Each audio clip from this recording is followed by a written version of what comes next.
ये बिजनेस क्या है इसको समझो कि जैसे ही एज ए कस्टमर मार्केट में दुनिया में कहीं भी हम कोई भी सामान 100 रुपए का खरीदते हैं भाई साहब, वही सामान को उसको मैन्युफैक्चरिंग कंपनी कितने रुपए में बनाती है? तेजी से बोलो। 35 रुपीज का बना हुआ सामान हमको कितने में मजबूरी में खरीदना पड़ जाता है? 100 रुपए में। ऐसी मजबूरी क्यों है कि इतना सस्ता सामान इतना महंगा खरीदना पड़ता है?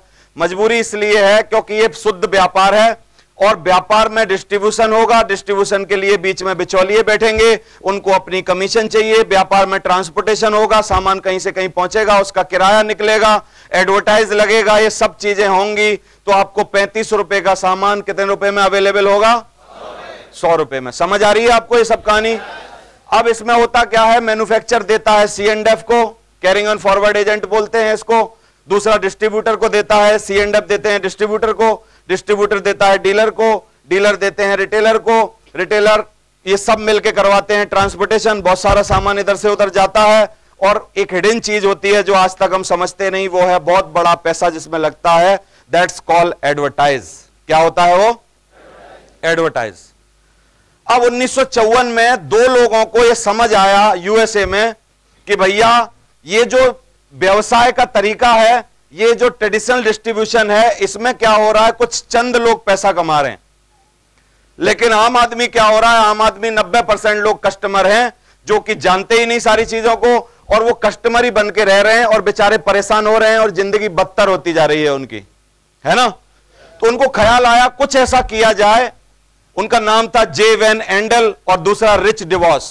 जे वैन एंडल और रिच डिवॉस दोनों के मन में यह बात आई, उनको लगा कि कुछ एक अलग तरीका होना चाहिए व्यवसाय का जिसमें आम आदमी को भी फायदा होना चाहिए। समझ आ रहा है?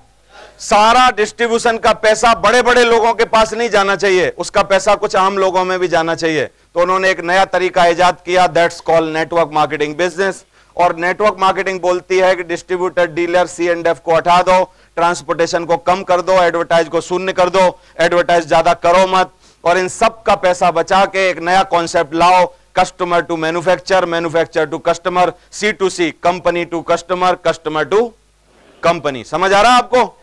बीच में सामान जाएगा कैसे? अब एक दुविधा हुई। दुविधा क्या हुई कि सामान डिस्ट्रीब्यूट कैसे होगा, क्योंकि वो लोग थे तो डिस्ट्रीब्यूशन हो रहा था, और इसके लिए एक कॉन्सेप्ट निकाला गया कि भैया हम लोग इस 65% पैसे को बांटने के लिए अपना खुद का स्वनिर्मित चैनल बनाएंगे और इस चैनल में आम लोगों को मौका देंगे, उनका नेटवर्क बनेगा, वो लोग लोगों की मदद करेंगे, माउथ टू माउथ एडवर्टाइज होगा, लोग लोगों को संपर्कों के द्वारा बोल के बताएंगे, मुंह से मुंह को बात समझाई जाएगी, कोई एडवर्टाइज टीवी पर होर्डिंग नहीं लगाए जाएंगे, कोई एडवर्टाइज टीवी पर नहीं होगा, कोई किसी तरीके का पैसा नहीं जाएगा, और ये सब पैसा बचने के बाद आम लोगों को फायदा होना चाहिए, इस ध्यान में रख के नेटवर्क मार्केटिंग और एक शुद्ध व्यापार का निर्माण हुआ। समझ आ रहा है आपको?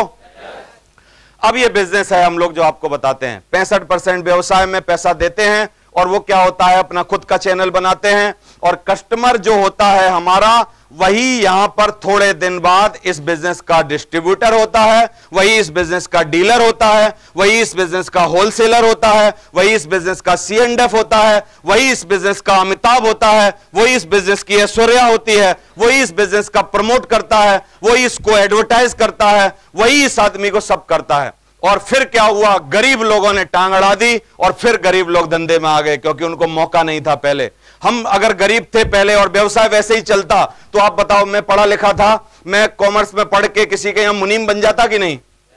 और वो मेरे को बताते रहते, डिस्ट्रीब्यूटर, डीलर, जो बड़े बड़े लोग होते, जो करोड़ों रुपया लगा के बैठते, कि बेटा हमारे 50 ट्रक लद के गए हैं, इनको लिखना क्या क्या सामान गया है, क्या क्या आया है। मैं मुनीम बन के वहां बैठा रहता, 20,000 रुपया महीना मेरे को टुकड़ा डाल देते। वो तय करते, वही लोग तय करते कि मेरे बच्चे कैसे स्कूल में पढ़ेंगे, वही लोग तय करते कि मेरी बीवी के साथ आज मैं सोऊंगा कि नहीं सोऊंगा, वही लोग तय करते कि मैं कपड़े कैसे पहनूंगा, वही लोग तय करते कि मैं वाहन कैसे चलाऊंगा, क्योंकि सब कुछ सत्ता किनके हाथ में थी?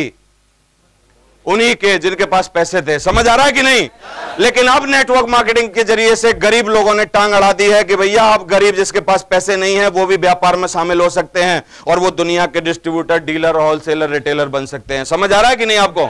ये आम लोगों का व्यापार है, आम लोगों के लिए डिजाइन किया है, आम लोगों के लिए बना है, और आम लोग आके इस बिजनेस में बहुत बड़ी ऊंचाइयों पर जा रहे हैं। एक आम आदमी आपके सामने खड़ा है। समझ आ रहा है? तो अब मेरे को बताओ, जो भी आप इसके बारे में भ्रमित थे, क्या ये फ्रॉड है? क्या हम किसी का गला काट रहे हैं?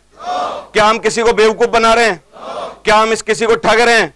ये सब विचार जिसको आते हैं, जिसको इस बिजनेस का ज्ञान नहीं है। और मेरा एक स्लोगन है, जितना मैं नेटवर्क मार्केटिंग बिजनेस के बारे में जानता हूं 12 सालों में, अगर उसमें से 10% भी आप जान जाओ तो आप दुनिया में कोई और धंधा इसके अलावा करोगे ही नहीं। तुम्हारे जानने और मेरे जानने में अंतर इतना है कि तुम जानते नहीं और मैं इसको जानता हूं। बस समझ आ रहा है आपको? तो ये इतना खूबसूरत बिजनेस है।